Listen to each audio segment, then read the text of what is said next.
ಸಮಸ್ತ ಕನ್ನಡಿಗರಿಗೆ ನಮಸ್ಕಾರ. ನೀವು ನೋಡ್ತಾ ಇದ್ದೀರಾ ಬಿಪಿ ನ್ಯೂಸ್ ಕನ್ನಡ. ನಾನು ಪೂರ್ಣ. ವಿಧಾನ ಪರಿಷತ್ ಕಲಾಪದಲ್ಲಿ ಸಿಎಂ ರಾಜಕೀಯ ಕಾರ್ಯದರ್ಶಿ ಪರಿಷತ್ ಸದಸ್ಯ ನಜೀರ್ ಅಹಮದ್ ಅವರು ನೀಡಿರುವಂತ ಒಂದು ಹೇಳಿಕೆ ಇದೀಗ ವಿವಾದವನ್ನ ಸೃಷ್ಟಿ ಮಾಡ್ತಾ ಇದೆ. ಸಾಕಷ್ಟು ಬಿಜೆಪಿ ಮತ್ತೆ ಕಾಂಗ್ರೆಸ್ ವಲಯದಲ್ಲೂ ಕೂಡ ಚರ್ಚೆಗೆ ಗ್ರಾಸವಾಗಿರುವಂತದ್ದು. ಭಾಷೆ ಮೇಲೆ ಹಿಡಿತಾ ಇಲ್ಲ, ಯಾರಿಗೆ ಏನು ಮಾತನಾಡಬೇಕು ಅಂತ ಗೊತ್ತಿಲ್ಲ ಅನ್ನುವಂತ ನಿಟ್ಟಿನಲ್ಲಿ ಇದೀಗ ಚರ್ಚೆ ಆಗ್ತಾ ಇದೆ. ಹಾಗಾದ್ರೆ ಏನಿದು ಚರ್ಚೆ? ಅಷ್ಟಕ್ಕೂ ನಜೀರ್ ಅಹಮದ್ ಅವರು ಏನ್ ಹೇಳಿದ್ರು, ಇದೆಲ್ಲವನ್ನ ಚರ್ಚೆ ಮಾಡ್ತಾ ಹೋಗೋಣ. ಇದು ಈ ಹೊತ್ತಿನ ಕರೆಂಟ್ ಕಂಟೆಂಟ್. ನಮ್ಗೆಲ್ರಿಗೂ ಗೊತ್ತಿರೋ ಹಾಗೆ ಈಗಾಗಲೇ ವಿಧಾನ ಪರಿಷತ್ ನಲ್ಲಿ ಕಲಾಪ ನಡೀತಾ ಇರುವಂತದ್ದು, ಜೊತೆಗೆ ಎಲ್ಲರೂ ಕೂಡ ಅಲ್ಲಿ ಚರ್ಚೆಗೆ ಅವಕಾಶ ಇದೆ. ಈ ವೇಳೆ ಮೊನ್ನೆ ಏನು ರಾಜ್ಯಪಾಲರ ಒಂದಿಷ್ಟು ಭಾಷಣದ ವೇಳೆ ಚರ್ಚೆಗಳಾಗಿತ್ತು, ಆ ವಿಚಾರಕ್ಕೆ ಸಿಎಂ ಸಿದ್ದರಾಮಯ್ಯ ಅವರು ಉತ್ತರವನ್ನ ನೀಡ್ತಾ ಇರ್ತಾರೆ. ಇದೇ ವೇಳೆ ಕಾಂಗ್ರೆಸ್ ಪರಿಷತ್ ಸದಸ್ಯ ನಜೀರ್ ಅಹಮದ್ ಅವರು ಪ್ರಧಾನಿ ನರೇಂದ್ರ ಮೋದಿ ಅವರ ಬಗ್ಗೆ ಅವಹೇಳನಕಾರಿ ಹೇಳಿಕೆಯನ್ನ ನೀಡ್ತಾರೆ. ಏನು ಅಂತ ಅಂದ್ರೆ, ನರೇಂದ್ರ ಮೋದಿ ಅವರು ದೇಶದ್ರೋಹಿ ಅಂತ ಹೇಳೋದ್ರ ಮುಖಾಂತರ ಈಗ ಸಾಕಷ್ಟು ವಿವಾದ ಸೃಷ್ಟಿಯಾಗಿರುವಂತದ್ದು. ಹಾಗಾದ್ರೆ ನಜೀರ್ ಅಹಮದ್ ಅವರ ಮಾತಿಗೆ ಬಿಜೆಪಿಯವರು ಸುಮ್ಮನಿದ್ದು ಬಿಡ್ತಾರಾ? ಖಂಡಿತವಾಗ್ಲೂ ಇಲ್ಲ. ಯಾಕಂದ್ರೆ ಆಡಳಿತ ಪಕ್ಷದವರು ಯಾವುದೇ ರೀತಿಯಲ್ಲಿ ತಪ್ಪು ಮಾಡಿದಾಗ ಅದು ಅವರಿಗೆ ಆಹಾರ, ಹಾಗಾಗಿ ಅದಕ್ಕೆ ಕಾಯ್ಕೊಂಡು ಕೂತಿರ್ತಾರೆ. ಅದೇ ನಿಟ್ಟಿನಲ್ಲಿ ಇದನ್ನ ವಿರೋಧ ಮಾಡಿ, ಇಲ್ಲ ಅವರು ಸರಿಯಾಗಿ ಮಾತಾಡಿಲ್ಲ, ಇದ್ರ ಬಗ್ಗೆ ಕ್ಷಮೆ ಕೇಳಬೇಕು ಅಂತ ಹೇಳಿ ಬಿಜೆಪಿ ಸದಸ್ಯರು ಬಾವಿಗಿಳಿದು ಧರಣಿಯನ್ನ ಮಾಡೋದಕ್ಕೆ ಶುರು ಮಾಡ್ತಾರೆ. ಗದ್ದಲ ಶುರುವಾಗುತ್ತೆ, ಚರ್ಚೆಗಳು ನಡೆಯುತ್ತೆ. ಕಲಾಪದಲ್ಲಿ ಗದ್ದಲ, ಫೈಟು, ಕೂಗಾಟ, ಹಾರಾಟ ಎಲ್ಲವೂ ಶುರುವಾಗುತ್ತೆ. ನೋಡಿ, ಕಾಂಗ್ರೆಸ್ ವಿರುದ್ಧ ಧಿಕ್ಕಾರ ಕೂಗ್ತಾರೆ, ಆಕ್ರೋಶವನ್ನ ಹೊರಹಾಕ್ತಾರೆ. ನಜೀರ್ ಅಹಮದ್ ಅವರು ಕ್ಷಮೆ ಕೇಳಲೇಬೇಕು ಅಂತ ಹೇಳಿ ವಿಪಕ್ಷಗಳು ಪಟ್ಟನ್ನ ಹಿಡಿತಾರೆ, ಸದಸ್ಯರು ಕೂಡ ಪಟ್ಟನ್ನ ಹಿಡಿತಾರೆ. ಸದಸ್ಯರ ವಾಗ್ವಾದ ಕೈ ಮಿಲಾಯಿಸುವ ಹಂತಕ್ಕೆ ಹೋಗುತ್ತೆ. ಸದ್ಯ ಈ ಬಗ್ಗೆ ಎಷ್ಟು ಚರ್ಚೆಗಳಾಯ್ತು, ಸದನದಲ್ಲಿ ಏನ್ ನಡೀತು, ಒಂದ್ಸತಿ ನೋಡ್ಕೊಂಡು ಬರೋಣ. ನೀವು ಹೇಳಿದ್ದು ತಪ್ಪು, ಆದ್ರಿಂದ ಅಕ್ಷಮ್ಯ, ಆದ್ರಿಂದ ಕ್ಷಮೆ ಕೇಳಬೇಕು ಅಷ್ಟೇನೆ. ಎಲ್ಲೆಲ್ಲ ಮಾತಾಡೋಕೆ ಅವಕಾಶ ಇಲ್ಲ. ಪೀಠ ಏನ್ ಆದೇಶ ಕೊಟ್ಟಿದೆ ಅದನ್ನು ವಿಶ್ಲೇಷಣೆ ಬೇಕಾಗಿಲ್ಲ ನಮಗೆ. ನೀವೇ ಪೀಠದಲ್ಲಿ ಕುಳಿತುಕೊಂಡ್ಬಿಡಿ, ಇಲ್ಲಾಂದ್ರೆ ನಮ್ಮವರು ಈ ರೀತಿ ಕೆಟ್ಟ ಪದಗಳನ್ನ ಬಳಕೆ ಮಾಡ್ತಕ್ಕಂಥದ್ದು ಭಾರತೀಯ ನಾಲಿಗೆ ಅಲ್ಲ, ಭಾರತೀಯರು ಈ ರೀತಿ ಮಾಡಲ್ಲ ಅಂತ ಹೇಳಿದ್ದಾರೆ. ಯಾವುದು ಅಂದ್ರೆ ಡೈರೆಕ್ಟ್ ಇಂಡೈರೆಕ್ಟ್ಲಿ ಅವಾಗ ಇಂಡೈರೆಕ್ಟ್ ಡೈರೆಕ್ಟ್ ಇಲ್ಲಿ ಡೈರೆಕ್ಟ್ ಸಭಾಪತಿಗಳೇ ಇಂಡೈರೆಕ್ಟ್ ಅಲ್ಲ,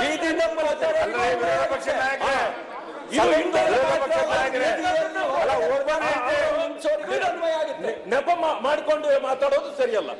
ಹೆಸರಿದ್ರೆ ನಾನೇ ಹೇಳ್ತೇನೆ ಕ್ಷಮೆ ಕೇಳ್ರಿ ಅಂತ. ಅವ್ರು ಯಾರ ಹೆಸರನ್ನು ತೆಗೆದುಕೊಂಡಿಲ್ಲ. ಅಲ್ಲ ರೀ, ವಿರೋಧ ಪಕ್ಷದ ನಾಯಕರೇ ಯಾರಿಗೆ ತಗೊಂಡ್ರೆ ಅವರು, ಅಧ್ಯಕ್ಷರೇ ಯಾರಿಗೆ ಮಾತಾಡಿದ್ರು ಅವರು? ಒಂದ್ ನಿಮಿಷ ಹೇಳಿ. ಮಾನ್ಯ ಅಧ್ಯಕ್ಷರೇ, ವಿರೋಧ ಪಕ್ಷದ ನಾಯಕರು ಕೆಲವು ಮಾತುಗಳನ್ನು ಪ್ರಸ್ತಾಪ ಮಾಡಿದರು. ಈ ಘಟನೆ, ಈ ರೀತಿ ಶಬ್ದಗಳ ಬಳಕೆ ಇವೆಲ್ಲ ಸದನದಲ್ಲಿ ಎಲ್ಲರಿಗೂ ಅಸಮಾಧಾನ ತಂದಿವೆ. ಅದರಲ್ಲಿ ಎರಡು ಅಭಿಪ್ರಾಯ ಇಲ್ಲ. ತಾವು ಒಂದು ಪ್ರಶ್ನೆ ಕೇಳ್ತಾ ಇದ್ದೀರಿ, ಅದನ್ನು ಯಾರ ಸಲುವಾಗಿ ಅಂದರು, ಏನಂದರು, ಅದನ್ನು ಅಂದಿಲ್ಲ. ತಾವು ಯಾವುದೋ ಒಂದು ಓದಿದ್ರಿ. ನಾನು ಮಾನ್ಯ ಸಭಾನಾಯಕರಿಂದ ಪಡೆದುಕೊಂಡಂಥ ಕಾಗದದೊಳಗೆ ಮಾನ್ಯ CT ರವಿಯವರು, ಮಾನ್ಯ ಸಭಾಪತಿಯವರೇ, ನಿನ್ನೆಯ ಘಟನೆಗೆ ತಾವು ಪ್ರತ್ಯಕ್ಷದರ್ಶಿಯಾಗಿದ್ದೀರಿ. ಯಾವುದೇ ಭಾರತೀಯ ನಾಲಿಗೆ ಈ ದೇಶದ ಪ್ರಧಾನಮಂತ್ರಿ ಬಗ್ಗೆ ಈ ರೀತಿ ಮಾತನಾಡುವುದಿಲ್ಲ. ಆ ನಾಲಿಗೆ ಯಾವುದೋ ಪಾಕಿಸ್ತಾನದ್ದು ಇರಬೇಕು. ಈಗ ಭಾರತೀಯ ನಾಲಿಗೆ ಆದರೆ ಆ ರೀತಿಯೆಲ್ಲ ಮಾತನಾಡೋದಿಲ್ಲ. ಪಾಕಿಸ್ತಾನದ ನಾಲಿಗೆ ಮಾತ್ರ ದೇಶದ ಪ್ರಧಾನಮಂತ್ರಿಗಳ ಬಗ್ಗೆ ಆ ರೀತಿ ಮಾತನಾಡುವುದಕ್ಕೆ ಸಾಧ್ಯ. ಹಾಗಾಗಿ ಆ ನಾಲಿಗೆ ಯಾವುದು ಎಂದು ಪತ್ತೆ ಹಚ್ಚುವಂಥ ಅವಶ್ಯಕತೆ ಇದೆ ಅಂಥೇಳಿ ಅವರಿಗೆ ಕೈ ಮಾಡಿ, ಅವ್ರು ಹೇಳೋ ಪ್ರಕಾರ ಕೈ ಮಾಡಿ ಮಾತನಾಡಿರ್ತಕ್ಕಂಥದ್ದೇನಿದೆ, ಇದು ಅತ್ಯಂತ, ನಾನು ಆ ವೈಯಕ್ತಿಕವಾಗಿ ಮೆಂಬರ್ಗೆ ಅಪಮಾನ ಮಾಡುವಂಥದ್ದಲ್ಲ, ಅಗೌರವ ಮಾಡುವಂಥದ್ದಲ್ಲ, ಸದನಕ್ಕೆ ಮಾಡಿರ್ತಕ್ಕಂಥ ದೊಡ್ಡ ಗೌರವ ಇದೆ. ಆ ಹಿನ್ನೆಲೆಯೊಳಗೆ ಅಧ್ಯಕ್ಷ, ತಾವು ಇವ್ರು ಹೇಳಿದ್ದು ಅದು ಸರಿ ಅಂತ ನಾವು ಅನ್ನೋದಿಲ್ಲ. ಇದು ಯಾಕಂದರೆ ಸದನದಾಗ ಎಲ್ಲರಿಗೂ ನೋವು ಮಾಡಿದೆ. ಅವರು ಒಂದು ಹೆಜ್ಜೆ ಮುಂದೆ ಬರಬೇಕು, ಇವರು ಒಂದು ಹೆಜ್ಜೆ ಮುಂದೆ ಬರಬೇಕು. ಈ ಘಟನೆ ಮರುಕಳಿಸಿದ ಹಾಗೆ ಇದು ಶಾಂತವಾಗಿ ಮುಗಿಯುವ ಹಾಗೆ ತಾವು ನಿರ್ಣಯ ತೆಗೆದುಕೊಳ್ಬೇಕು ಅಂತ ಹೇಳಿ ನಾನು ತಮ್ಮಲ್ಲಿ ಅರಿಕೆ ಮಾಡಿ. ಮಾನ್ಯ ಸಭಾಪತಿಗಳೇ, ಮಾನ್ಯ ಸಭಾಪತಿಗಳೇ, ಕಾನೂನು ಸಚಿವರು ಸ್ಪಷ್ಟವಾಗಿ ಇದನ್ನು ವಿವರಣೆ ಕೊಟ್ಟು ಹೇಳಿದ್ದಾರೆ. ಇದರಲ್ಲಿ ಹೆಸರು ಇದೆ ಅಂತಂದ್ರೆ ನಾವು ಕ್ಷಮೆ ಕೇಳಕ್ಕೆ ಸಿದ್ಧವಾಗಿದ್ದೀವಿ. ಹೆಸರು ಬೆರಳು ತೋರಿಸಿದ್ರು ಅಂದ್ರೆ ನಾವು ಈ ಕಡೆ ಮಾತಾಡುವಾಗ ಹಿಂಗ್ ಬೆರಳು ತೋರಿಸಿದ್ರೆ ಆ ಕಡೆಗೆ ಕಾಣುತ್ತೆ. ಇವರನ್ನೇ ಹೆಸರು ಹೇಳಿದ್ರೆ ಅವರೇ particularly person, it is not A particular person ಅವ್ರು ಹೇಳಿದ್ದಾರೆ. ಆದ್ರೆ ಇಲ್ಲಿ ಏನ್ ಹೇಳಿದ್ರು, ಭಾರತೀಯ ನಾಲಿಗೆ ಕೆಟ್ಟ ಪದಗಳನ್ನ ಹೇಳೋದಿಲ್ಲ ಅನ್ನೋದು ಅವರ ಅರ್ಥ ಅಷ್ಟೇ. ಅದರಲ್ಲೂ ನಿಮಗೆ ಹೇಳಿದ್ದಾರೆ ಈ ನಾಲಿಗೆ ಯಾವುದು ಪತ್ತೆ ಹಚ್ಚಿ ಅಂತ ಹೇಳಿದ್ದಾರೆ. ನಿಮ್ ತಮ್ಮ ಪೀಠಕ್ಕೆ ಹೇಳಿದ್ದಾರೆ ಅವರು, ಅವ್ರಿಗೆ ಹೇಳಿಲ್ಲ. ಆ ನಾಲಿಗೆ ಯಾವುದು ಪತ್ತೆ ಹಚ್ಚಿ ಅಂತ ತಮಗೆ ಹೇಳಿದ್ದಾರೆ. ಮಾಡ್ತಾ ಇದ್ದೀರಾ? ಅದಾವಲಿಗೆ ಯಾವುದು ಪತ್ತೆ ಹಚ್ಚಿದ್ದಾವು. ಅಲ್ಲ ಒಂದ್ ನಿಮಿಷ ಸರ್. ನಜೀರ್ ಸಾಹೇಬ್ ಯಾಕೆ ಹೋಗಿದ್ರಿ ಇದರಲ್ಲೇ ಅಧ್ಯಕ್ಷರೇ, ಬಾಯ್ ಪಡ್ಕೊಂಡು ಪ್ರಧಾನಮಂತ್ರಿ ಮಾಡಿದ್ದಕ್ಕಾಗಿ ವಿಷಯ ತಮ್ಮ ಗಮನಕ್ಕೆ ತಂದ ನೋಡಿದ್ರಿ ಯಾವ ರೀತಿಯಾಗಿ ಕೈ ಮಿಲಾಯಿಸುವ ಹಂತಕ್ಕೆ ಹೋಯ್ತು, ಯಾವ ರೀತಿಯಾಗಿ ವಾಗ್ವಾದವನ್ನ ಮಾಡಿದ್ರು ಬಿಜೆಪಿ ಸದಸ್ಯರು ಕಾಂಗ್ರೆಸ್ನ ಮೇಲೆ ಹರಿಯಾಯ್ದ್ರು ಅನ್ನುವಂಥದ್ದು. ಇದು ಇವತ್ತಿನ ನಡೆದಂತ ಕಲಾಪದಲ್ಲಿರುವಂತಹ ದೃಶ್ಯ. ಇದೆಲ್ಲ ಆದ್ಮೇಲೆ ಸಭಾಪತಿಯವರು ಕಲಾಪವನ್ನ ಮುಂದೂಡೋದಕ್ಕೆ ನಾಳೆ ಏನು 11 ಗಂಟೆಗೆ ಮುಂದೂಡುತ್ತೆ ಅಂತ ಹೇಳ್ಬಿಟ್ಟು ಪಟ್ಟನ್ನ ಹಿಡಿತಾರೆ. ಆದ್ರೆ ಬಿಜೆಪಿ ಸದಸ್ಯರು ಇದನ್ನ ಒಪ್ಪೋದೇ ಇಲ್ಲ. ಯಾಕೆ ಮುಂದೂಡ್ತೀರಾ ನೀವು, ಧರಣಿಯನ್ನ ಮಾಡ್ತೀವಿ ನಾವು, ಧರಣಿಯನ್ನ ಮುಂದುವರಿಸ್ತೀವಿ ನಾವು ಅಂತ ಹೇಳಿ ಕೂತ್ಕೋಬಿಡ್ತಾರೆ. ಇನ್ನು ವಿಪಕ್ಷ ಶಾಸಕರ ಮಾತಿಗೆ ಸಿದ್ದರಾಮಯ್ಯ ಅವರು ಸೈಲೆಂಟ್ ಆಗಿರ್ಬೇಕು, ಎಲ್ರು ಸುಮ್ನಿರಿ ಅಂತ ಹೇಳಿ ಖಡಕ್ ಉತ್ತರವನ್ನ ಕೊಡ್ತಾರೆ. ಹಾಗಾದ್ರೆ ನಜೀರ್ ಅಹ್ಮದ್ ಅವರು ಹೇಳಿದ್ದೇನು, ಈ ಬಗ್ಗೆ ಎಲ್ಲಾ ಕಡೆ ಚರ್ಚೆಗಳು ಆಗ್ತಾ ಇರೋದೇನು, ಇದ್ರ ಬಗ್ಗೆ ಬಿಜೆಪಿ ವಕ್ತಾರರು BV ಗಣೇಶ್ ಅವರು ನಮ್ಮ ಸಂಪರ್ಕದಲ್ಲಿದ್ದಾರೆ. ಏನ್ ಮಾತನಾಡ್ತಾರೆ ನೋಡೋಣ. ಸರ್, ಈಗ ನಾವು ನೋಡ್ತಾ ಇದ್ವಿ ಸದನದಲ್ಲಿ ಏನೆಲ್ಲ ಗಲಾಟೆಗಳಾಯ್ತು. ಅದರಲ್ಲೂ ಜೊತೆಗೆ ಈಗ ಚರ್ಚೆಗೆ ಇರುವಂತ ವಿಚಾರ, ಮೋದಿ ಅವರಿಗೆ ಏನು ನಜೀರ್ ಅಹ್ಮದ್ ಅವರು ಒಂದು ಹೇಳಿಕೆಯನ್ನ ನೀಡ್ತಾರೆ. ಆ ಹೇಳಿಕೆಯ ಬಗ್ಗೆ ಏನ್ ಹೇಳ್ತೀರಾ ಸರ್? ಕಾಂಗ್ರೆಸ್ ಪಕ್ಷದವ್ರ ನಾಯಕರು ನೋಡಿದ್ರೆ ಒಂದ್ ರೀತಿ ಅಸಹ್ಯನೂ ಆಗತ್ತೆ, ಒಂದ್ ರೀತಿ ಇವ್ರ ಅಜ್ಞಾನಿಗಳ ಅನ್ನೋ ಒಂದು ಬರ್ಕನು ಬರುತ್ತೆ. ಇವರು ನೋಡಿದ್ರೆ ಇವರು ಆಳ್ ನೋಡಿದ್ರೆ ಸಾಕಾರ, ಇವ್ರ ಬಾಯಿ ಮತ್ತೆ ಬಂಡವಾಳ ನೋಡಿದ್ರೆ ಬಡ್ಕೊಂಡ್ ಸಾಯ್ಬೇಕು ಅನ್ನೋ ನೀತಿ ಇದೆ ಕನ್ನಡದ ಗಾದೆ ಅಂತ. ಯಾಕಂದ್ರೆ ಇವರೆಲ್ಲ ದೊಡ್ಡ ವ್ಯಕ್ತಿಗಳು, ಇವರೆಲ್ಲ ಬಿಸ್ನೆಸ್ ಮ್ಯಾನ್ಗಳು, ವಿಧಾನ ಪರಿಷತ್ ಸದಸ್ಯರಿಗೆ, ಜನನಾಯಕರಿಗೆ. ಒಬ್ಬ ಜನನಾಯಕನಿಗೆ ರಾಷ್ಟ್ರದ ಅವ್ರಿಗೇನ ದ್ವೇಷ ಇದ್ರೂ ಕೂಡ ದೇಶದ್ರೋಹಿ ಅನ್ನೋ ಪದನ ಉಪಯೋಗಿಸ್ತೀನಿ ಅನ್ನೋದಕ್ಕೆ ಯಾಕೆ ಮನಸ್ಥಿತಿ ಬರುತ್ತೆ? ದೇಶದ್ರೋಹಿಗಳ್ಯಾರು? ದೇಶದ್ರೋಹಿಗಳು ಯಾವ ರಾಷ್ಟ್ರ ಅದನ್ನು ಅರ್ಥ ಮಾಡ್ಕೊಳ್ಳದಿರತಕ್ಕಂತ ಅಜ್ಞಾನಿಗಳು ಅದು ನೇರಮನೆಯಲ್ಲಿ ಇದ್ದಾರಲ್ಲ ಅಂತ ನೋವಾಗ್ಬಿಡುತ್ತೆ. ಮಾತಾಡ್ಬೇಕು ಅಂದ್ರೆ ನಮಗೂ ಅಸಹ್ಯ ಆಗತ್ತೆ. ಇದು ಪಕ್ಷ ಇರ್ಲಿ, ಅದು ಎರಡೇ ಇರ್ಲಿ, ಅಜ್ಞಾನ ಈ ಮಟ್ಟಕ್ಕಿದೆಯಲ್ಲ ಅಂತ. ಎರಡನೇದಾಗಿ ದೇಶದ್ರೋಹಿ ಅಂತ ಹೇಳತಕ್ಕಂತ ಪದ, ಆಮೇಲೆ ಹಿಂದೆ ಒಂದು 15-20 ದಿವಸದಿಂದ ಮತ್ತೊಬ್ಬ ಸಚಿವ ಹೇಳಿ ಅನ್ನತಕ್ಕಂತ ಪದನ ಉಪಯೋಗಿಸಿದ್ದ. ನೀವು ಹೇಳಿದಿರೋ ಏನೋ ಗೊತ್ತಿಲ್ಲ, ಹೇಳಿ ಅನ್ನೋ ಪದ. ಈ ಕಾಂಗ್ರೆಸ್ ನಲ್ಲಿ ಹತಾಶ ಮನೋಭಾವ ಜಾಸ್ತಿ ಆಗಿದೆ. ಈಗ ನಮ್ಮದೊಂದು ಗಾದೆನೂ ಇದೆ, ಹಿರಿಯಕ್ಕನ ಚಾಲು ಮನೆ ಮಕ್ಕಳಿಗೆಲ್ಲ ಅಂತ. ಅಂದ್ರೆ ನೋಡಿ, ಅಲ್ಲಿ ದೇಶದ ದೊಡ್ಡ ನಾಯಕನಿಗೆ ನಿಯತ್ತೂ ಇಲ್ಲ, ನೀತಿನೂ ಇಲ್ಲ. ಇಲ್ಲಿ ರಾಜ್ಯಕ್ಕೆ ಬಂದ್ರೆ ಇಲ್ಲಿರತಕ್ಕಂತ ದೊಡ್ಡ ವ್ಯಕ್ತಿ ಯಾರು, ಮುಖ್ಯಮಂತ್ರಿಗಳು. ಆ ಮುಖ್ಯಮಂತ್ರಿಗಳಿಗೆ ನೀತಿ ಇದೆಯೋ ಅಥವಾ ಒಂದು ಬದ್ಧತೆ ಇದೆಯೋ ಅಥವಾ ಒಂದು ನಿಯಮ ಇದೆಯೋ ಅದನ್ನು ಮಾತಾಡದೆ ಕಾಲ್ ಕೆರ್ಕೊಂಡು ಜಗಳಕ್ಕೆ ಬಿಟ್ಟು ಬಾಯಿ ಬಂದಂಗ್ ಮಾತಾಡ್ತಾರೆ. ಇವರೆಲ್ಲ ನಮ್ಮ ಮುಖ್ಯಮಂತ್ರಿಗಳು. ಇನ್ನ ಅವರೇ ಹಂಗಾದ್ರೆ ಇನ್ನ ಅವರ ಪಟಾಲಮ್ಮಿ ಹೆಂಗ್ ಮಾತಾಡ್ಬೋದು ಹೇಳಿ? ಇನ್ನೊಂದು ನಮ್ಮಲ್ಲಿ ಶಿಕ್ಷಣದಲ್ಲಿ ಒಂದು ಗಾದೆನೂ ಇದೆ, ಮೇಷ್ಟು ನಿಂತ್ಕೊಂಡು ಒಂದಾ ಮಾಡಿದ್ರೆ ಹುಡುಗರು ಓಡಾಡ್ಕೊಂಡು ಒಂದಾ ಮಾಡಿದ್ರು ಅಂತ ಹೇಳ್ತಾರೆ. ಹಂಗೆ ನಾಯಕ ನ್ಯಾಯವಾಗಿದ್ರೆ ಅವರ ನಾಯಕರ ಹಿಂಬಾಲಕರು ಕೂಡ ನ್ಯಾಯವಾಗಿರ್ತಿದ್ರು. ಇದು ನಾನು ಬಹಳ ಖಂಡಿಸ್ತೀನಿ. ಇದು ಅವ್ರ ಆತ್ಮಾವಲೋಕನ ಮಾಡ್ಕೊಳ್ಬೇಕು, ಆತ್ಮವಿಮರ್ಶೆ ಮಾಡ್ಕೊಳ್ಬೇಕು. ಇವರೆಲ್ಲ ಇರ್ತಾರೆ ಹೋಗ್ತಾರೆ 5 ವರ್ಷ, ಆದ್ರೆ ಇವರು ಆಡಿದಂತ ಮಾತುಗಳು ಸದಾ ಒಂದು ಇವರಲ್ಲಿರುತ್ತೆ. ಇಂತ ಅಯೋಗ್ಯರಿದ್ರಪ್ಪ ಅನ್ನತಕ್ಕಂತ ಒಂದು ನೀತಿಗಾಗ್ಲಿ ಅಥವಾ ಒಂದು ಅನಾವಳಿಗಾಗಿ ಇವರು ಆಗಬಾರ್ದು. ಸಾಧ್ಯವಾದಷ್ಟು ತಿದ್ದುಕೊಳ್ಳಿ. ಹಿಂದೆ ಒಂದೇ ಒಂದು ಉದಾಹರಣೆ, ನಮ್ಮ ನಾಯಕರು ವಾಜಪೇಯಿ ಆಗಿದ್ರು, ವಿರೋಧ ಪಕ್ಷ ನಾಯಕರು ರಾಷ್ಟ್ರದಲ್ಲಿ ಬಾಂಗ್ಲಾದೇಶದ ವಿಮೋಚನೆ ವಿಚಾರದಲ್ಲಿ ಬಂದಂತ ಸಂದರ್ಭದಲ್ಲಿ ಹ್ಮ್ ಹ್ಮ್ ದುರ್ಗಿ ಅಂತ ಹೋಗ್ಲಿದ್ರಿ ರಾಷ್ಟ್ರದ ನಾಯಕಿನ ಹೌದು ವೈಯಕ್ತಿಕವಾಗಿ ಏನಾದ್ರೂ ಇರಲಿ ಅವ್ರು ತಗೊಂಡಂತ ದಿಟ್ಟ ನಿರ್ಧಾರಗಳು ತೀರ್ಮಾನಗಳು ರಾಷ್ಟ್ರದ ಹಿತದೃಷ್ಟಿಯಲ್ಲಿ ಸಾಮಾಜಿಕವಾಗಿ ಹ್ಮ್ ಇದ್ದಾಗ ವಾಜಪೇಯಿಯವರು ದುರ್ಗಿ ಅಂತ ಹೋಗ್ಲಿದ್ರಿ ನಮಗೆ ಹೌದು. ಭಿನ್ನಾಭಿಪ್ರಾಯಗಳು ಇರ್ಬೋದು. ಹಾ ಆದ್ರೆ ಭಿನ್ನಾಭಿಪ್ರಾಯಗಳನ್ನ ಹೊರತು ಅವರ ನೀತಿಯನ್ನ ತಗೊಳ್ಳತ ದಿಟ್ಟ ನಿರ್ಧಾರಗಳನ್ನ ತಗೊಳತಕ್ಕಂತ ಒಂದು ದೊಡ್ಡ ಕೂಡ ನೈತಿಕತೆ ನೀಯತ್ತು ಅಟ್ಲೀಸ್ಟ್ ಕನಿಷ್ಠ ಜ್ಞಾನ ಇಲ್ಲದೆ ಇರತಕ್ಕಂತ ಈ ಕಾಂಗ್ರೆಸ್ನವ್ರನ್ನ ಏನೇ ಹೇಳಿದ್ರು ಏನೇ ಹೇಳಿದ್ರು ಮಾತಾಡ್ಬೇಕು ಅಂದ್ರೂ ಅಸಹ್ಯ ಆಗತ್ತೆ.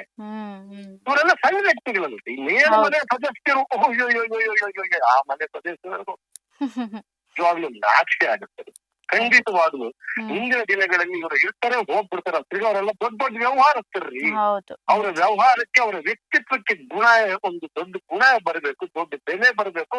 ನಾವು ಇವ್ರನ್ನ ಮಾದರಿಯಾಗಿ ಪಾಲಿಸುವ ರೀತಿಯಲ್ಲಿ ಇರ್ಬೇಕು. ಇವ್ರಿಂತ ಅಯೋಗ್ಯರು, ಇಂತ ಅಜ್ಞಾನಿಗಳನ್ನ ನಾವು ಮೇಲ್ಮನೆಯಲ್ಲಿ ಇಟ್ಕೊಂಡಿದ್ದೀವಿ ಅಂತಂದ್ರೆ ನಿಜವಾಗ್ಲೂ ಮೂರಕ್ಕೂ ಆಗತ್ತೆ.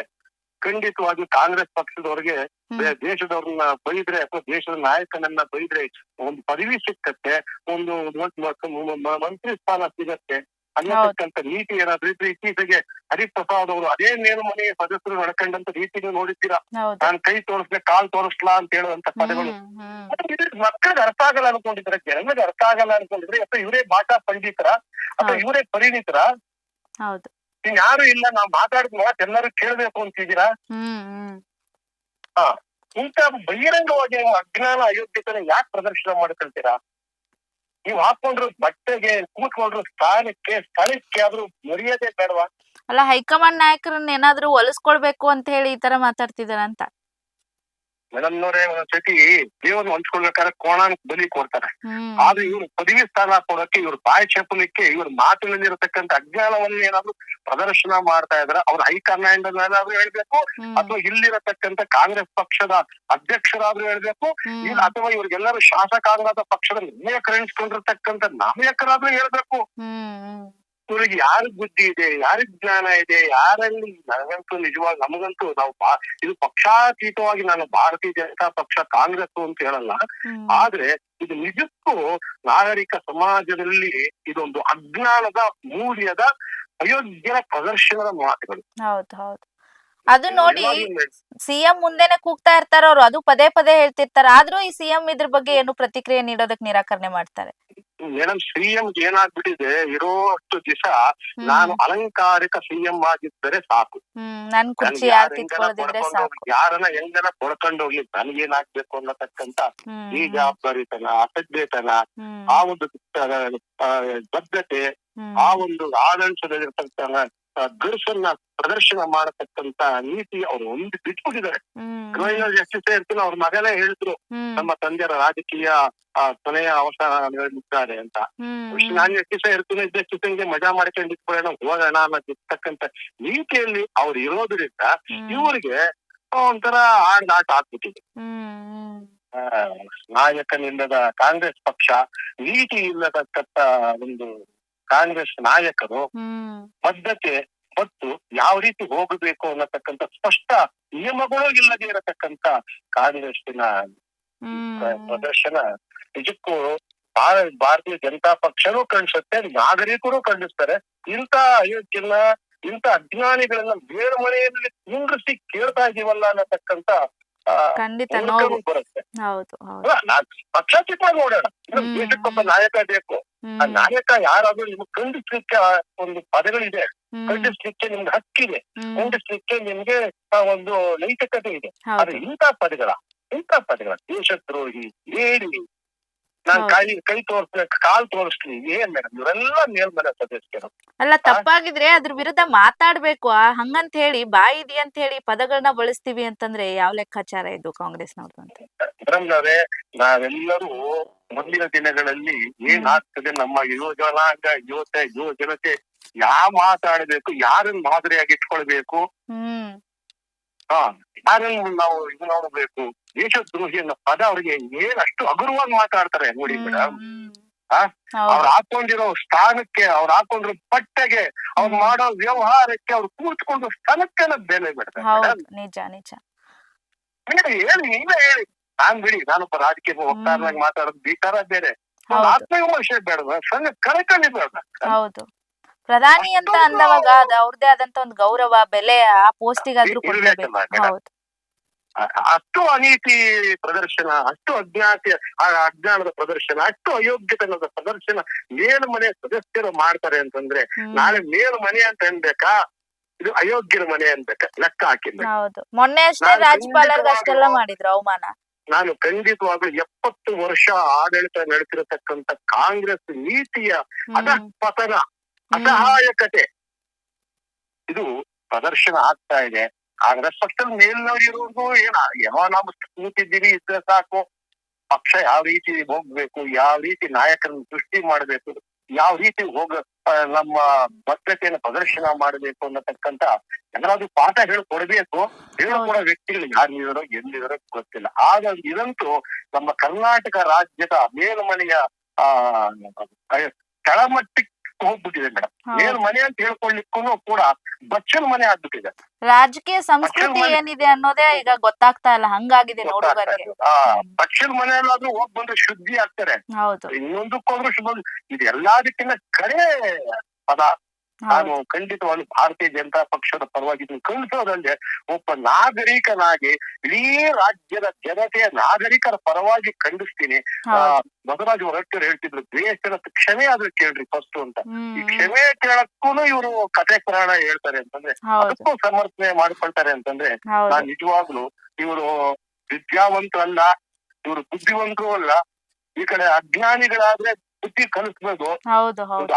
ಅರ್ಧಂಬರ್ಧ ಒಂಥರ ಹಂಚಲ್ ಸಂಸ್ಕೃತಿಯ ನಾಯಕರು ನಾನು ಖಂಡಿಸ್ತೀನಿ ಮೇಡಮ್. ಹಾಗಾಗಿ ಭಾರತೀಯ ಜನತಾ ಪಕ್ಷದ ಪರವಾಗಿ ಖಂಡಿಸೋದಲ್ಲಿ ಇಡೀ ನಾಗರಿಕರು ಕೂಡ ಇಂಥ ಅಯೋಗ್ಯ ಇಟ್ಕೊಂಡಿದ್ದೀವಪ್ಪಲ್ಲ ಅಂತ ನೊಂದುಕೊಂಡು ಹೊರತ ಪಡಬೇಕಾದಂತ ಪರಿಸ್ಥಿತಿ ಉದ್ಭವ ಕಾಂಗ್ರೆಸ್ ಪಕ್ಷ ಮಾಡ್ತಾ ಇರೋದು ಒಳ್ಳೆಯ ಬೆಳವಣಿಗೆ ಅಲ್ಲ ಮೇಡಮ್. ರಾಜಕೀಯವಾಗಿ ಎಲ್ಲೋ ಒಂದ್ ಕಡೆ ಪದೇ ಪದೇ ಈ ರೀತಿಯಾದ ಕೃತ್ಯಗಳು ಆಗ್ತಾನೆ ಇದೆಯಲ್ಲ ಸರ್, ಏನ್ ಹೇಳಕ್ ಹೊರಟಿದ್ದಾರೆ ಇವ್ರು ಯುವ ಜನತೆಗೆ ಅಂತ ಹೇಳಿ? ಮೇಡಮ್, ಏನೇ ಮಾತಾಡಕ್ ಹಕ್ಕಿದೆ ಮೇಡಮ್. ಮಾತುಗಳು ಒಂದು ಕ್ರಮಬದ್ಧವಾಗಿರ್ಬೇಕು. ಒಂದು ಹಂತದಲ್ಲಿ ಸ್ವಲ್ಪ ಜಾರತ್ತೆ ಮಾತು, ತಪ್ಪಿಲ್ಲ, ಯಾರು ಬಹಳ ತಿಳ್ಕೊಂಡು ಬಂದಿರಲ್ಲ ಅಂತ ಸಂದರ್ಭದಲ್ಲಿ ಮತ್ತೊಬ್ಬರಿಗೆ ನೋವಾಗಿದ್ದು ಕ್ಷಮೆ ಕೇಳಿದ್ರೆ ಹೌದು, ಗೊತ್ತಾದ ಕ್ಷಮೆ ಆದ್ರೂ ಕೇಳ್ಬೇಕಲ್ಲ. ಅದಕ್ಕೆ ಕ್ಷಮೆನೂ ಕೇಳಲ್ಲ ಅಂದ್ರೆ ನಮ್ಮ ದೇಶದ ಪ್ರಧಾನ ಮಂತ್ರಿಗೆ ನಾನೇ ಈ ರೀತಿ ಹೇಳಿದ್ರೆ ಆಕಾಶಕ್ಕೆ ಹೋಗುದ್ರೆ ಇದು ನನ್ನ ಮೆಟ್ಟದ ಮೇಲೆ ಬೀಳತ್ತೆ ಅನ್ನತಕ್ಕಂಥ ಪರಿಜ್ಞಾನ ಇರಬೇಕು. ಹೌದು, ದೇಶದ ಗೌರವ ಅಂತ ಆದ್ರೂ ನೋಡ್ಬೇಕಲ್ಲಿ. ಅದು ನಮ್ಮ ದೇಶದ ಪ್ರಧಾನ ಮಂತ್ರಿ. ಹೌದು, ನಮ್ಮ ದೇಶದ ಪ್ರಧಾನ ಮಂತ್ರಿಗೆ ಹುಟ್ಟಿದ್ರೆ ಬೈದಿದ್ರೆ ಅದು ನನ್ನ ಮಕ್ಕಳ ಮೇಲೆ ಬೀಳತಕ್ಕಂತ ಒಂದು ಪರಿಜ್ಞಾನವೂ ಇಲ್ವಲ್ಲ ಮೇಡಮ್. ಖಂಡಿತ ಸರ್. ಇದನ್ನ ಹೋಗಿ ಬುದ್ಧಿ ಹೇಳತಕ್ಕಂತ ಕಾಂಗ್ರೆಸ್ ಪಕ್ಷದ ಹೈಕಮಾಂಡ್ ಗಳ ಮೇಡಮ್ ಎಲ್ಲ 86 ವರ್ಷ 76 ವರ್ಷ 70 ವರ್ಷ ಆಡಳಿತ ನಡೆಸಿರತಕ್ಕಂತ ಅನುಭವ ಇರತಕ್ಕಂತ ಧುರೀಣರು ಅವ್ರಿಗೆ ಕಾಲ್ ಧೂಳಿಗೂ ಸಮ ಅಲ್ಲ ಇವರು. ಯೋಚನೆ ಮಾಡಿ, ಅವ್ರಿಗೆ ಮಾತಾಡ್ಲಿಕ್ಕೆ ಆಗ್ತಿದೆ, ಖಂಡಿಸ್ಲಿಕ್ಕೂ ಆಗ್ತಿದೆ. ಅದು ಪದ ಬಳಕೆ ಮಾಡುವಾಗ ಕನಿಷ್ಠ ಜ್ಞಾನ ಬೇಡ ಮೇಡಮ್, ಕನಿಷ್ಠ ಜ್ಞಾನ ಅಲ್ಲ. ಆಚೆ ಬಂದ್ಮೇಲೆ ನಾನು ಅಂತ ಮಾತೇ ಆಡಿಲ್ಲ, ನಾನು ಏನು ಹೇಳೇ ಇಲ್ಲ ಅಂತ ಹೇಳ್ತಾರ ಅವರು. ತದ್ದೋರು ಯಾರಾದ್ರೂ ನನ್ ಕಳ್ಳ ಅಂತ ಹೇಳ್ತಾರ? ಅದು ನಿಜ.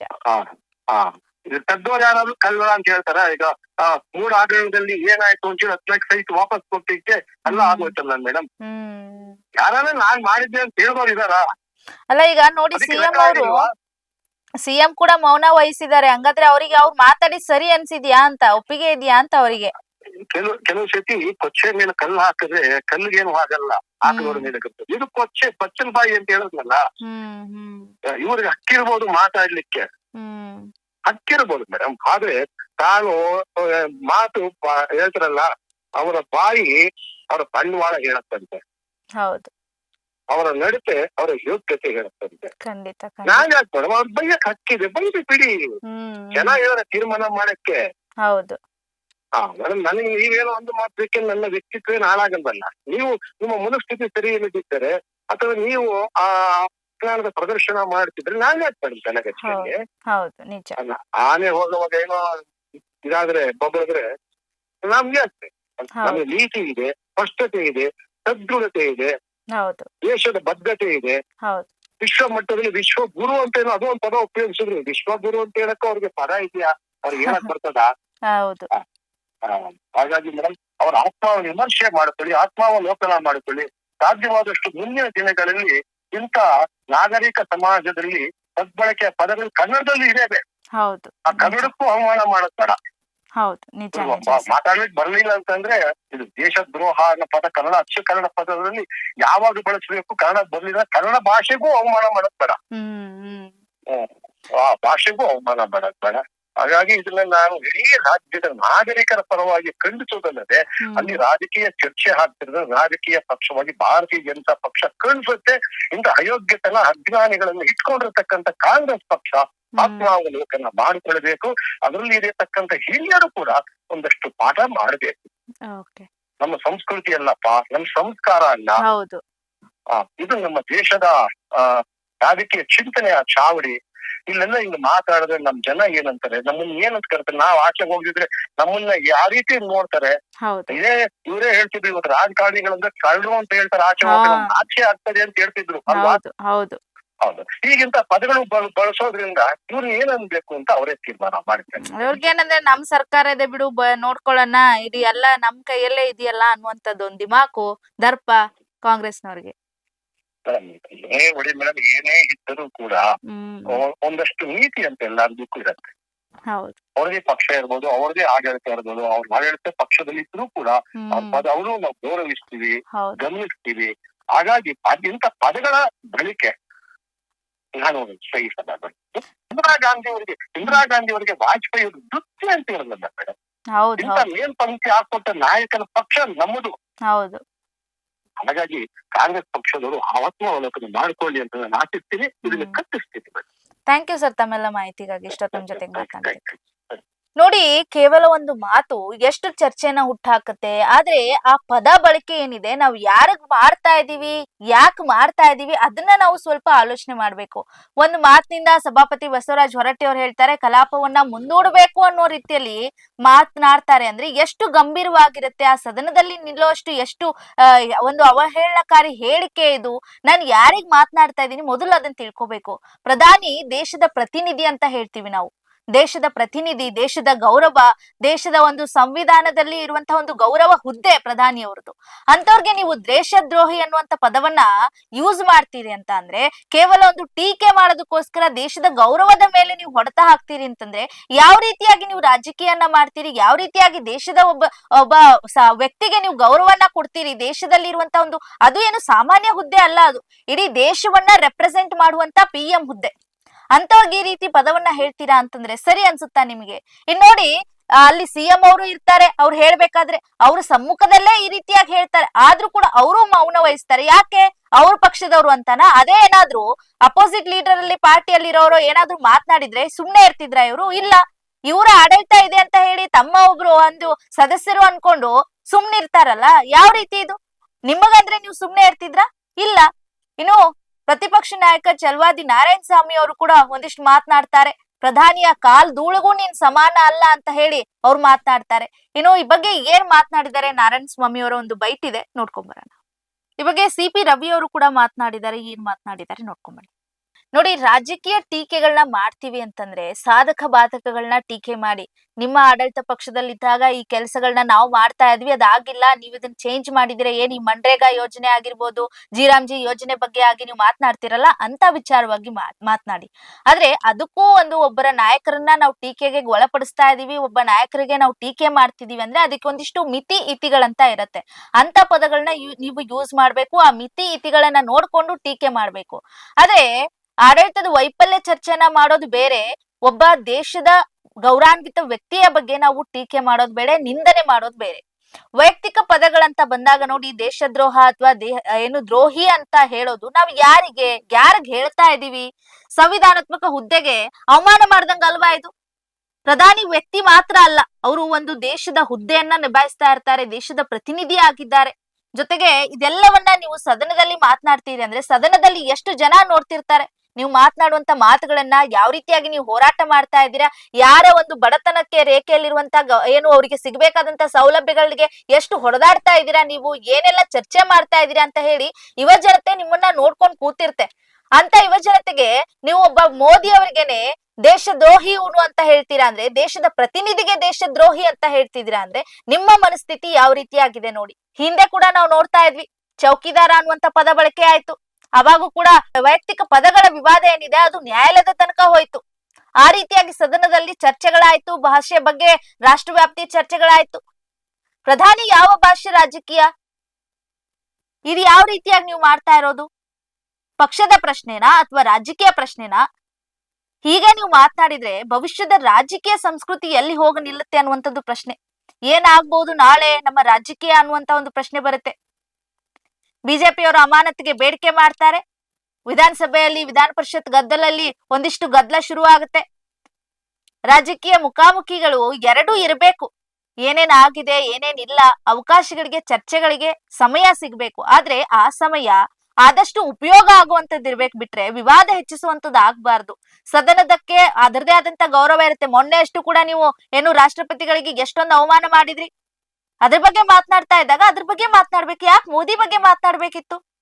ಖಂಡಿತ ನಾವು ಒಪ್ಕೊಳ್ಳೋಣ, ಮಾತಿನ ಸ್ವತಂತ್ರ ಇರುತ್ತೆ, ಮಾತನಾಡ್ಬೋದು. ಆದ್ರೆ ಮಾತನ್ನ ನಾನು ಏನ್ ಮಾತನಾಡ್ತಾ ಇದ್ದೀನಿ ಅದಕ್ಕೆ ಹೊಣೆಗಾರಿಕೆ ಏನಿರುತ್ತೆ ಅದನ್ನ ತಗೊಳಕ್ಕೂ ನಮ್ಗೆ ತಾಕತ್ತಿರ್ಬೇಕು. ಸದನದಲ್ಲಿ ಏನೋ ಮಾತಾಡಿದ್ರಲ್ಲ, ಸದನದ ಆಚೆ ಬಂದಾಗ ನೀವೇನಿದ್ರಿ, ನಾನಂತ ಮಾತೇ ಆಡಿಲ್ಲ, ನಂಗೆ ಗೊತ್ತೇ ಇಲ್ಲ, ಸದನದಲ್ಲಿ ಮಾತನಾಡಿರೋದು ನಾನು ಸದನದಲ್ಲೇ ಉತ್ತರ ಕೊಡ್ತೀನಿ ಅಂತ ಹೇಳ್ತೀರಿ. ಅದನ್ನ ಒಪ್ಕೊಳಕ್ ತಾಕತ್ತಿದ್ಯಾ ನಿಮ್ಗೆ? ಒಪ್ಕೊಳ್ಳೋ ತಾಕತ್ತಿಲ್ಲ. ಆ ಹೊಣೆಗಾರಿಕೆನ ತಗೊಳ್ಬೇಕಂತ ತಾಕತ್ತಿಲ್ಲ. ಆದ್ರೆ ದೊಡ್ಡದಾಗಿ ಘೋಷಣೆ ಕೂಗೋದು ದೇಶದ್ರೋಹಿ, ಮೋದಿ ದೇಶದ್ರೋಹಿ ಅಂತ 10 ಸಲ ಬಡ್ಕೊಳ್ತೀರಾ ಬಾಯ್ನ. ಆಗ ಘೋಷಣೆ ಕೂಗುವಾಗ ನಿಮ್ಗೆ ಎಲ್ಲ ಇತ್ತಾ? ಆಯ್ತು, ಕೇಳಿದ್ರ ಅಟ್ಲೀಸ್ಟ್ ಅಷ್ಟು ಅವ್ರು ಬಿಜೆಪಿ ವಲಯದವ್ರು ಎಲ್ರು ಹೇಳಿದ್ರಲ್ಲ ಕ್ಷಮೆ ಕೇಳ್ಬೇಕು ಅಂತ ಹೇಳಿ. ಆ ಕ್ಷಮೆಯನ್ನಾದ್ರೂ ಕೇಳುವಂತ ಜವಾಬ್ದಾರಿ, ಸೌಜನ್ಯ, ಗುಣ ಅನ್ನೋದಾದ್ರೂ ಇತ್ತ ನಿಮಗೆ? ಇದು ಎಲ್ಲರಿಗೂ ಕೇಳಬೇಕಾದ ಪ್ರಶ್ನೆ. ನಿಮ್ಮ ಕಾಂಗ್ರೆಸ್ ನಲ್ಲಿ ಆಗಿರುವಂತ ಲೀಡರ್ಗಳು ಏನಿದ್ದೀರಾ, ನೀವು ನಿಮ್ಮ ಹಿಂದಿನ ಸದಸ್ಯರಿಗೆ ಹೇಳ್ಕೊಡ್ಬೇಕು ಯಾವ ರೀತಿಯಾಗಿ ರಾಜಕೀಯದಲ್ಲಿ ಟೀಕೆ ಮಾಡೋದಕ್ಕೆ ಹಕ್ಕುಗಳಿದೆ, ನಿಂದನೆ ಮಾಡೋದಕ್ಕೆ ರಾಜಕೀಯದಲ್ಲಿ ಎಷ್ಟೆಲ್ಲ ಏನೋ ಅಡಿಪಾಯಗಳಿದೆ ಅಷ್ಟೇ ಮಾಡ್ಬೇಕು, ಲಿಮಿಟ್ಸ್ ಇರಬೇಕು ಅಂತ ಹೇಳಿ. ಆದ್ರೆ ನೀವೇನ್ ಮಾಡ್ತಾ ಇದ್ದೀರಾ? ಎಷ್ಟಾಗುತ್ತೆ ಅಷ್ಟು ಒಬ್ಬರನ್ನ ಟೀಕೆ ಮಾಡೋದು, ಅವರ ಹುದ್ದೆಗೆ ಒಂದು ಅಗೌರವ ತರೋದು, ಘೋಷಣೆಗಳ ಮಾಡೋದು, ಅವ್ರು ಸರಿ ಇಲ್ಲ, ಇವ್ರು ಸರಿ ಇಲ್ಲ. ನೀವು ಕಾಂಗ್ರೆಸ್ನವ್ರು ಸರಿ ಇದ್ದೀರಾ? ಏನೇನ್ ಮಾಡಿದೀರಾ ನೀವು? ನಿಮಗೆ ನೋಡಿ, ಸಿಎಂ ಕೂಡ ಅವರು ಅಷ್ಟೇ ಇದ್ರ ಬಗ್ಗೆ ಮಾತನಾಡ್ಬೋದಿತ್ತು, ಅವ್ರು ಸ್ಟ್ಯಾಂಡ್ ತಗೊಳ್ಬೋದಿತ್ತು. ಅವ್ರಿಗೆ ಮಾತನಾಡೋದಕ್ಕಾಗಲ್ಲ. ಯಾಕೆ ಹೇಳಿ? ಅವ್ರಿಗೆ ಸಿಎಂದೊಂದು ಕುರ್ಚಿದೊಂದು ಬಿಟ್ರೆ, ಯೋಚನೆ ಬಿಟ್ರೆ ಬೇರೆ ಏನು ಇಲ್ಲ. ಹೆಂಗೋ ನನ್ನ ಕುರ್ಚಿ ಯಾರು ಕಿತ್ಕೊಳ್ಳಿಲ್ಲ ಅಂದ್ರೆ ಸಾಕಪ್ಪ, ಈ ಒಂದು ಅವಧಿಯಲ್ಲಿ ನಂದೇ ಕಂಪ್ಲೀಟ್ ಆಡಳಿತ ಅವಧಿ ಮುಗ್ದೋದ್ರೆ ಸಾಕಪ್ಪ ಅನ್ನುವಂಥದ್ದು ಹೇಳಿದ್ರೆ ಹೇಳ್ಕೊಳ್ಳಿ ಬಿಡಿ. ನಮ್ ನಾಯಕರ ಅಲ್ಲ, ಹೈಕಮಾಂಡ್ ನಾಯಕರೇನ್ ಅಲ್ಲ, ಬಿಜೆಪಿ ಅವ್ರು ತಾನೆ, ಪ್ರಧಾನಿ ತಾನೆ ಅನ್ನುವಂತ ಅಥವಾ ಏನು ಅಲ್ಲಗಳಿವಂತ ಪ್ರಶ್ನೆನ ಗೊತ್ತಿಲ್ಲ. ನೋಡಿ, ರಾಜಕೀಯವಾಗಿ ಮಾತನಾಡ್ತೀರಿ ಅಂದ್ರೆ ಮಾತನಾಡಿ, ಅದು ರಾಜಕೀಯಕ್ಕೆ ಸೀಮಿತವಾಗಿರ್ಬೇಕು. ಆದ್ರೆ ದೇಶದ ಪ್ರಧಾನಿ ಅಂತ ಬಂದಾಗ ಅದಕ್ಕೆ ಆದಂತ ಗೌರವ ಇರುತ್ತೆ. ನೀವು ಪ್ರಧಾನಿ ಅವ್ರಿಗೆ ಬೆಲೆ ಕೊಡ್ತಿರೋ ಇಲ್ವೋ ಗೊತ್ತಿಲ್ಲ, ಆದ್ರೆ ಅವರ ಏಜ್ಗಾದ್ರೂ ಬೆಲೆ ಕೊಡ್ಬೇಕು. ಆ ಏಜ್ಗೂ ಬೆಲೆ ಕೊಡಲ್ವಾ? ಬಿಟ್ಬಿಡಿ. ದೇಶದ ಒಂದು ಗೌರವ ಹುದ್ದೆ ಪ್ರಧಾನಿ ಅವ್ರದ್ದು, ಅದಕ್ಕಾದ್ರೂ ಬೆಲೆ ಕೊಡ್ಬೇಕು. ಆದ್ರೆ ನಜೀರ್ ಅಹಮದ್ ಅವರೇ, ನೀವು ಸದನದಲ್ಲಿ ಏನ್ ಮಾತನಾಡಿದ್ರೆ ಅದಕ್ಕೆ ಕ್ಷಮೆ ಕೇಳಬೇಕು. ಇಲ್ಲ ಆದ್ರೆ ಮುಂದಿನ ನಾಳೆ ಕೂಡ ಗದ್ದಲ, ಇದೇ ವಿಚಾರವಾಗಿ ಗದ್ದಲ ಆಗೋದಂತೂ ಸಾಧ್ಯತೆ ಇದ್ದೇ ಇದೆ. ಈಗೇನೋ ಪರಿಷತ್ತನ್ನ ನೀವು ಮುಂದೂಡಿದೀರಾ, ಆದ್ರೆ ನಾಳೆ ಅಂತೂ ತಪ್ಪಿಸ್ಕೊಳ್ಳೋದಕ್ಕೆ ಆಗೋದಿಲ್ವಾ? ಇದ್ರ ಬಗ್ಗೆ ನೀವು ಮಾತನಾಡ್ಲೇಬೇಕಾ? ಯಾರ್ಯಾರು ಸೈಲೆಂಟ್ ಇದೀರಾ, ನಾಳೆ ಇದಕ್ಕೂ ಉತ್ತರವನ್ನ ಕೊಡ್ಲೇಬೇಕು ನೀವು. ಸಿದ್ದರಾಮಯ್ಯ ಅವರು ಕೊಡ್ಬೇಕು, ಇಲ್ಲ ನಜೀರ್ ಅಹಮದ್ ಅವರು ಇದಕ್ಕೆ ಉತ್ತರ ಕೊಡ್ಬೇಕು. ಮಾತನಾಡೋ ಧೈರ್ಯ ಇಲ್ಲ ನಿಮ್ಗೆ? ಆಚೆ ಬಂದು ಏನ್ ಮಾತನಾಡಿದಿರ ಕೇಳೋಕೆ ನಿಮ್ಗೆ ಏನಂತಾರೆ, ದಮ್ ಇಲ್ಲ ನಿಮ್ಗೆ. ಅಲ್ಲಿ ಮಾತ್ರ ಸದನದಲ್ಲಿ ಮಾತ್ರ ಕೇಳೋದಕ್ಕೆಲ್ಲ ಬರುತ್ತೆ ನಿಮ್ಗೆ. ಆಚೆ ಅದ್ರ ಬಗ್ಗೆ ಕೂತ್ಕೊಂಡು ಮಾತಾಡಕ್ಕಾಗಲ್ಲ. ಏನ್ ಆಗ್ತಾ ಇದೆ ಆಡಳಿತದಲ್ಲಿ, ನೀವು ಯಾವ ರೀತಿಯಾಗಿ ಇಲಾಖೆಯನ್ನ ಯೂಸ್ ಮಾಡ್ಕೊಳ್ತಾ ಇದ್ರೆ, ಎಷ್ಟು ಭ್ರಷ್ಟಾಚಾರ ಮಾಡ್ತಾ ಇದೀರಾ, ಅದ್ ಯಾರಿಗೂ ಕಾಣೋದಿಲ್ಲ ಅಂತ ಅನ್ಕೊಂಡ್ಬಿಟ್ಟಿದೀರಾ ನೀವು. ನೋಡ್ತಾ ಇರ್ತಾರೆ, ಎಲ್ರು ನೋಡ್ತಾ ಇರ್ತಾರೆ. ಪ್ರಧಾನಿಯನ್ನ ದೇಶದ್ರೋಹಿ ಅನ್ನೋ ರೀತಿ ಇದೆಯಲ್ಲ, ಅದು ಖಂಡಿತವಾಗ್ಲೂ ಕೂಡ ಕ್ಷಮಿಸುವಂತದ್ದಲ್ಲ ಯಾರಿಗೂ ಕೂಡ. 10 ಬಾರಿ ಹೇಳ್ತೀರಾ ನೀವು ಕ್ಷಮೆ ಕೇಳಿ ಅಂತ ಅಂದ್ರೂ ಕೂಡ ನಿಮ್ಗೆ ಆ ಮಾತು ಮಾತ್ರ ಕಿವಿ ಕೇಳೋದಿಲ್ಲ. ನೀವ್ ಅನ್ನೋದು ಮಾತ್ರ ಎಲ್ರಿಗೂ ಕೇಳಿಸ್ಬೇಕು, ಆದ್ರೆ ನಿಮಗ್ ಹೇಳೋದ್ ಮಾತ್ರ ನಿಮಗ್ ಕಿವಿ ಕೇಳೋದಿಲ್ಲ. ಸದ್ಯ ವಿಚಾರವಾಗಿ ಬಿಜೆಪಿ ಅವರು ಅವ್ರನ್ನ ಅಮಾನತುಗೊಳಿಸ್ಬೇಕು ಅಂತ ಹೇಳಲಾಗ್ತಾ ಇದೆ. ಗೊತ್ತಿಲ್ಲ ಅಮಾನತ್ ಪಡಿಸ್ತಾರ ಅಥವಾ ನಾಳೆ ಬಂದು ಬೇರೆ ದಾರಿ ಇಲ್ಲ ಅಂತ ಹೇಳ್ಬಿಟ್ಟು ಸುಮ್ನೆ ಇರ್ತಾರೋ ಗೊತ್ತಿಲ್ಲ. ಎಸ್, ನೋಡೋಣ ನಾಳಿನ ಒಂದು ಪರಿಷತ್ನಲ್ಲಿ ಏನಾಗುತ್ತೆ. ನಜೀರ್ ಅಹಮದ್ ಅವರ ಹೇಳಿಕೆ ವಿಚಾರ ಬಗ್ಗೆ ಮಾತನಾಡ್ತಾರಾ ಅಥವಾ ಬಿಜೆಪಿ ಇದನ್ನೇ ಅಸ್ತ್ರವನ್ನಾಗಿಟ್ಕೊಂಡು ಮಾತನಾಡ್ತಾರಾ? ಮತ್ತೆ ಕೂಡ ವಿಧಾನಸಭೆಯಲ್ಲಿ ಸಾಕಷ್ಟು ಚರ್ಚೆಗಳಾಗುತ್ತಾ? ದೊಡ್ಡ ಮಟ್ಟದಲ್ಲಿ ಈಗಂತೂ ಹೋರಾಟ ಮಾಡೋದಕ್ಕೇನೋ ಸಾಧ್ಯತೆಗಳಿದೆ. ಸಿದ್ಧತೆಗಳನ್ನೇನೋ ಮಾಡ್ಕೊಂಡಿದ್ದಾರೆ ಅಂತೆ ಬಿಜೆಪಿ ವಲಯದಲ್ಲಿ. ಗೊತ್ತಿಲ್ಲ, ನಜೀರ್ ಅಹಮದ್ ಅವ್ರನ್ನ ಏನಾದ್ರೂ ಕಡತದಿಂದ ಹೊರ ಹಾಕ್ಬೇಕು ಅನ್ನುವಂತಹ ಚರ್ಚೆಗಳಾಗ್ತಾ ಇದೆ. ಸದನದಿಂದ ಅಮಾನತು ಮಾಡಬೇಕು ಅನ್ನುವಂತ ಬೇಡಿಕೆಯನ್ನ ಇಟ್ಟಿದ್ದಾರೆ. ಇಲ್ಲ ಆದ್ರೆ ಧರಣಿ ಮಾಡ್ತೀವಿ ಅಂತ ಹೇಳಿದ್ದಾರೆ. ಹೀಗಾಗಿ ಏನಾಗುತ್ತೆ, ನಾಳಿನ ಕಲಾಪ ರಣರಂಗವಾಗುತ್ತಾ ಅನ್ನುವಂತಹ ಪ್ರಶ್ನೆ ಈಗ ಉಳಿತಾ ಇರೋದು. ನೋಡೋಣ ಏನಾಗುತ್ತೆ ಮುಂದಿನ ದಿನಗಳಲ್ಲಿ. ಇದಿಷ್ಟು ಈ ಹೊತ್ತಿನ ಕರೆಂಟ್ ಕಂಟೆಂಟ್. ನಿರಂತರ ಸುದ್ದಿಗಾಗಿ ಸದಾ ಗಮನಿಸಿ ಬಿಪಿ ನ್ಯೂಸ್ ಕನ್ನಡ. ಇದು ಕನ್ನಡಿಗರ ಪ್ರತಿಧ್ವನಿ.